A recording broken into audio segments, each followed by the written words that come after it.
আওয়ামী লীগের কোনো অনুশোচনা ও লজ্জা নেই। দলটির পলাতক দুর্নীতিবাজ নেত্রীর নির্লজ্জের মতো দেশে আবারও ফিরে আসার কথা বলায় এর তীব্র সমালোচনা করেছেন প্রেসিডেন্ট হাফিজউদ্দিন আহমদ। তিনি বলেন, রাজপথে আওয়ামী লীগকে প্রতিহত করবে দেশের জনগণ। এ সময় খুনি রাজনৈতিক দল হিসেবে আওয়ামী লীগের বিচার হবে বলে জানান স্বরাষ্ট্রমন্ত্রী সালাউদ্দিন আহমেদ। রাজধানীর চীন মৈত্রী সম্মেলন কেন্দ্রে গণ-অভ্যুত্থানে আহতদের সংবর্ধনা অনুষ্ঠানে এসব কথা বলেছেন তারা। নুরুদ্দিন খানের প্রতিবেদন, ক্যামেরায় ছিলেন তোফাজ্জল হোসেন।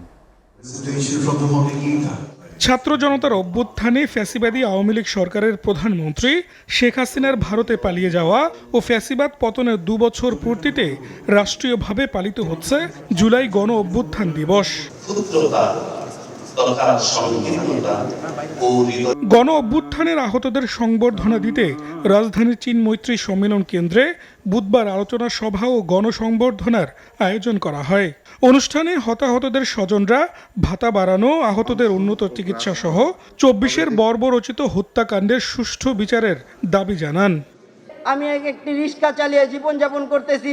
এখানে অনেক নেতাকর্মী আছেন যাদেরকে আমি হোয়াটসঅ্যাপে নক দেই, অথচ তারা কোনো রেসপন্স আমাদের বিন্দু পরিমাণ করে না। আপনাদের মাধ্যমে আমি চাই যে তারা সঠিক, আমরা সাধারণ মানুষ বা আমরা যারা চোখ হারিয়েছি তারা যেন সঠিক বিচার পাই।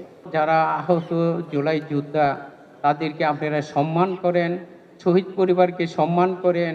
অনুষ্ঠানে স্বরাষ্ট্রমন্ত্রী বলেন, খুনি দুর্নীতিবাজ দল হিসেবে আওয়ামী লীগের বিচার হবে। দেশের মানুষ আওয়ামী লীগের প্রশ্নে ও ফ্যাসিবাদের বিরুদ্ধে এক বলেও মন্তব্য করেন তিনি। যে আকাঙ্ক্ষা নিয়ে গণ অভ্যুত্থান হয়েছে, যার জন্য আমরা সংগ্রাম করেছি, আমার নিজের 10টি বছর নির্বাসনে গিয়েছে, তাকে আমি বৃথা যেতে দেব না। গুম কমিশন আমরা অধ্যাদেশ পাশ করি নাই, কিন্তু গুমের উপর প্রতিকার এবং গুম প্রতিরোধ আইন নিয়ে এসেছি। আগামী পার্লামেন্টে আসবে ইনশাআল্লাহ। অনুষ্ঠানে প্রধান অতিথির বক্তব্যে ভারপ্রাপ্ত রাষ্ট্রপতি হাফিজউদ্দিন আহমেদ বলেন, বর্তমান সরকারের মূল দায়িত্ব জুলাই যোদ্ধাদের আকাঙ্ক্ষা ধারণ করে তাদের স্বপ্ন বাস্তবায়ন করা। আপনারা যারা এখানে এসেছেন, জুলাই যোদ্ধারা, মন খারাপ করবেন না। যারা জীবন দিয়ে গেছে ৭১ সালে তারাও কিছু পায় নাই, আপনারাও যা প্রাপ্য হয়তো পাবেন না, কিন্তু এই সরকারের কাছ থেকে নিশ্চয়ই সম্মান আপনারা পাবেন।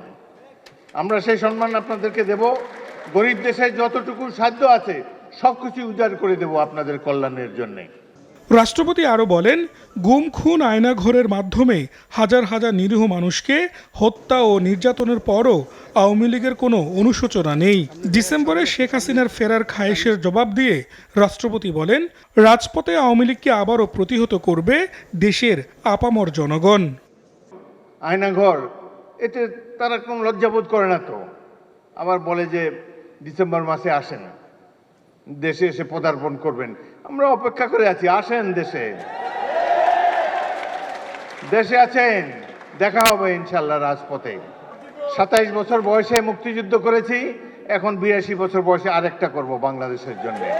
এদিকে অনুষ্ঠানে মুক্তিযুদ্ধ মন্ত্রণালয়ের বানানো ২৪-এর জুলাই আগস্টের গণ আন্দোলনের ওপর নির্মিত একটি ডকুমেন্টারি প্রদর্শনের পর হট্টগোলের সৃষ্টি হয়। প্রদর্শিত ডকুমেন্টারিতে ২৪-এর আন্দোলনকারীদের যথাযথ ক্রেডিট না দেওয়ার প্রতিবাদে রাষ্ট্রপতি, বেশ কয়েকজন মন্ত্রী, বিভিন্ন দেশের রাষ্ট্রদূত ও ৩ বাহিনীর প্রধানদের সামনেই হয় হট্টগোল। প্রতিবাদে এক পর্যায়ে অনুষ্ঠান ত্যাগ করেন এনসিপি সদস্য সচিব আক্তার হোসেন এমপি সহ কয়েকজন নেতা। ডকুমেন্টারিতে যে অসঙ্গতিগুলো আছে সেগুলো আমাদের নজরে এসেছে, আমি সেটা নিজেই দেখেছি। নুরুদ্দিন খান, এসএটিভি, ঢাকা।